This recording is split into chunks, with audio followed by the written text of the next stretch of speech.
Mbappe, Thuram,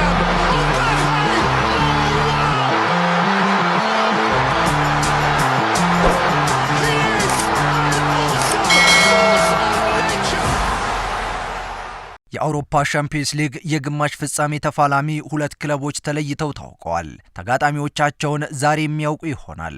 ባርሴሎናና ፓሪስ ሴን ጀርመን ግማሽ ፍጻሜውን ሲቀላቀሉ ዛሬ የሚደረጉት ሁለት ጨዋታዎች የእነኚህን ክለቦች ተጋጣሚዎች ያሳውቁናል። ሪያል ማድሪድ ወይንስ አርሰናል፣ ባየር ሚኒክ ወይንስ ደግሞ ኢንተር ሚላን? የምሽት 4 ሰዓት ጨዋታዎች ምላሽ የሚሰጡ ይሆናል። በዛሬው ጥንቅራችን የምሽቱ አስገራሚ የጨዋታ ውጤቶችና ዛሬ ስለሚደረጉ ጨዋታዎች አዳዲስ መረጃዎችን እንነግራችኋለን። ገጹን ላይክ፣ ሼር፣ ሰብስክራይብ በማድረግ አዳዲስና ታሪካዊ ስፖርታዊ መረጃዎች ይድረሷችሁ። ይህ ሌጀንድ ስፖርት ነው። እንቀጥላለን። Mbappe, Thuram,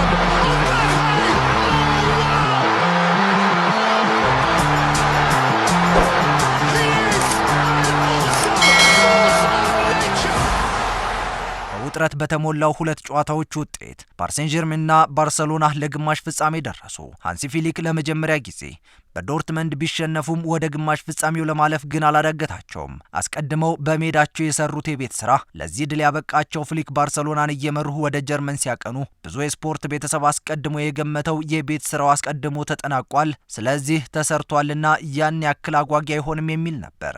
ግን በሲግናል ኢዱና ፓርክ ስታዲየም የተመለከትነው ጉዳይ ከዚህ በተቃራኒ ሆኖ አመሸ። ያ ቢጫና ጥቁር መለያ ለባሹ ዶርትመንድ በነውጠኛው ደጋፊዎች ታግዞ ጨዋታውን ቢያደርግም ወደ ቀጣዩ ዙር ግን ማለፍ ሳይችል ቀርቷል። የአውሮፓ መድረክ ስፔሻሊስቱ ኡናይ ኤምሬ ከአስቶን ቪላ ጋር ሌላኛው አሳዛኝ ተሰናባች ሆነዋል። በአውሮፓ ቻምፒየንስ ሊግ ሩብ ፍጻሜ መልስ ጨዋታ ከአስቶን ቪላ የተገናኘው ፒኤስጂ 3-2 ቢሸነፍም ግማሽ ፍጻሜውን ግን ተቀላቅሏል። ይህ ደግሞ በፓርክ ደም ፕሪንስ በነበረው መርሃ ግብር 3-1 በሆነ ውጤት ካሸነፈ በኋላ የተደረገ መርሃ ግብር መሆኑ ነው። በቪላ ፓርክ በተደረገ ጨዋታ ዮሪ ቴልማንስ፣ ጆን ማጊንና ኢዝሪ ኮንሳ የአስቶን ቪላ ግቦችን አስቆጥረዋል። አስቶን ቪላ በራሱ መንገድ ከውድድሩ እንደወጣ ብዙዎች እየተናገሩም ይገኛሉ። አሰልጣኙ ኡናይ ኤምሬ ውጤቱን ለመቀልበስ ቢሞክሩም ቀድመው የተቆጠሩባቸው ሁለት ግቦች ዋጋ አስከፍለዋቸው አሳዛኝ ተሰናባች ሆነዋል። በኤሮፓ ሊግ ከሲቪያ ጋር ሆነው በተከታታይ 3 ዓመታት የዋንጫ ባለቤት የሆኑት ኡናይ ኤምሬ በሜዳቸውና በደጋፊያቸው ፊት አንገታቸውን ደፍተው ሳይሳካላቸው ቀርቷል። ይሄ በቪላ ፓርክ የተደረገው ጨዋታ ከ44 ዓመት በኋላ ወደ አውሮፓ መድረክ ለመመለስ አስቶን ቪላ ከበቂ በላይ ጉዞ ያደረገበት ቢሆንም የክለቡ ሰዎች በኡናይ ኤምሬ ያዙት ተስፋ ከዚህ የተሻገረ ሳይሆን ቀርቷል። ሰውየውና ክለባቸው አሳዛኝ ተሰናባችም ሆነዋል። በተለይ በፓርክ ደም ፕሪንስ በነበረው መርሃ ግብር ያስተናገዷቸው 3 ግቦች ዋጋ እንዳስከፍሏቸው እርግጥ ነው። አሽራፍ ሀኪሚና ኑኖ ሜንዴዝ የፒኤስጂ ግቦችን ያስቆጠሩ ተጫዋቾች ናቸው። ቀደም ሲል እንዳነሳ ነው በፓርክ ደም ፕሪንስ በመጀመሪያው ጨዋታ 3-1 ያሸነፈው ፒኤስጂ በድምር ውጤት 5-4 በማሸነፍ የግማሽ ፍጻሜ ተፋላሚ መሆኑን አረጋግጧል። የግማሽ ፍጻሜ ተፋላሚው ፒኤስጂ ከዛሬ የአርሰናልና ማድሪድ አሸናፊዎች ጋር የሚገጥም ይሆናል። Mbappe, Thuram,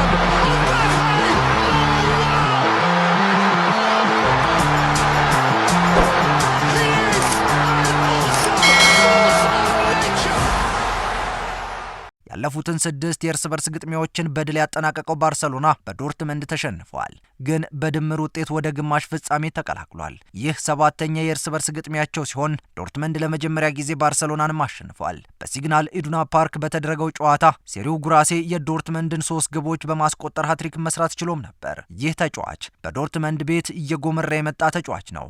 አሁን በአውሮፓ መድረክ 13 ግቦችን በማስቆጠር ከከዋክብቱ ተርታ ስሙንም አስመስግቧል። ቤንሳቤኒ በራሱ መረብ ላይ የባርሴሎናን ብቸኛ ግብ ማስቆጠሩን ተከትሎ ባርሴሎና ወደ ቀልቡ ተመለሰ እንጂ ሊሰናበት የሚችልበት እድል እንደነበረን በ90 ደቂቃዎች ውስጥ ተመልክተናል።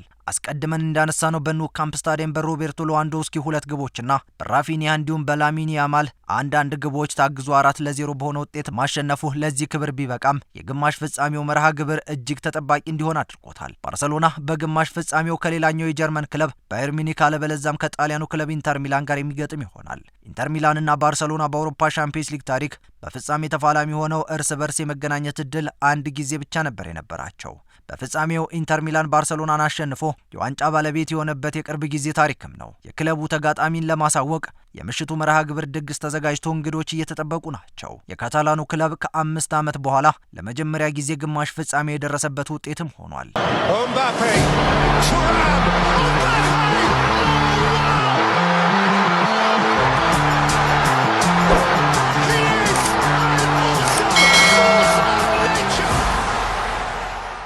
የዛሬ ተጠባቂ ጨዋታዎች ጉዳይ አይኖች ሁሉ ወደ ሳንቲያጎ በርናቦ ያመራሉ። የ15 ጊዜ ሻምፒዮኑ ሪያል ማድሪድ እና ከ15 ዓመት በኋላ ግማሽ ፍጻሜ ለመግባት የሚፋለመው አርሰናል የሚያደርጉት ፍልሚያ በእጅጉ እየተጠበቀም ነው። ከቅርብ ዓመታት ወዲህ በዚህ ልክ ብዙ የተባለለትም ይሁን የተተነበየለት ጨዋታ አለ ማለት አያስደፍርም። ለዚህ ማሳያው ደግሞ የብዙዎችን ሀሳብ ማንሳት ይቻላል። የሪያል ማድሪድ ተጫዋቾች ምናልባትም እያንዳንዳቸው በሚባል ደረጃ ጨዋታውን ስለማሸነፍ እስከ ዛቻም ጭምር የደረሰ ንግግር እያደረጉ ነው። ከኪሊያን ምባፔ እስከ ቪኒ ጁኒየር፣ ከቀድሞዎቹ ጋላክቲኮ ስብስብ አባላት እስከ ክለቡ ማናጅመንት ከጨዋታ የተሻገረ ዛቻ እያሰሙም ይገኛሉ። ማርሴሎ ማሸነፍ የማድሪዶች ዘረመል ነው ብሏል። በማድሪድ ቤት በነበረው ስኬታማ ቆይታ 3 የአውሮፓ ሻምፒዮንስ ሊግ ዋንጫዎችን ማሳካት የቻለው ማርሴሎ አሁን ከቡድኑ ጎን ነኝ የሚል ምላሽ ሰጥቷል። አሁን ያሉት የማድሪድ ተጫዋቾች የትኛውንም አይነት ፈተና ከፊት ለፊታቸው ቢደቀንባቸው ሰብረው ለማለፍ የማይቸገሩ፣ ምንም ለማድረግ የማያመነቱ ናቸው ሲል ተናግሯል። ማርሴሎ ከ7 ቀናት በፊት በኤሚሬትስ የተደረገው የመጀመሪያው ጨዋታ በ3 ድንቅ ግቦች ከተጠናቀቀበት ሰዓት ጀምሮ ውጤቱን ለመቀልበስ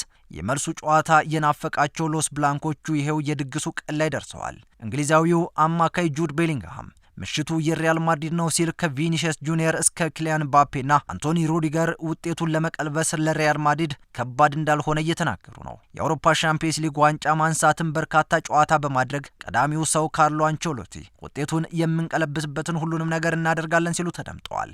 ግን ለአርሰናል ደግሞ ሌላ መመኪያ ታሪክ አለው። በሪያል ማድሪድ ተሸንፎ አለማወቁ።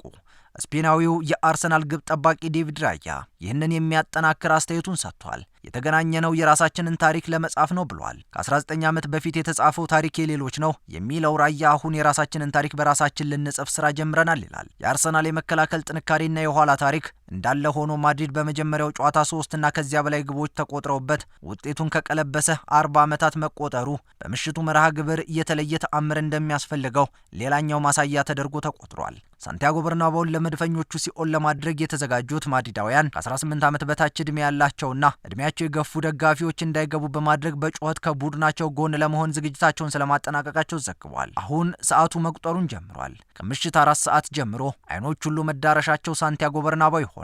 ከዚህ ጋር የሚስተካከል ባይሆንም በጀርመን ሚዩኒክ ሌላ ፍልሚያ ይደረጋል። ባየር ሚዩኒክ ከኢንተር ሚላን የ2-1 ሽንፈት ለመቀልበስ ፍልሚያው በተመሳሳይ ሰዓት የሚደረግ ይሆናል። ይህ ሌጀንድ ስፖርት ነው።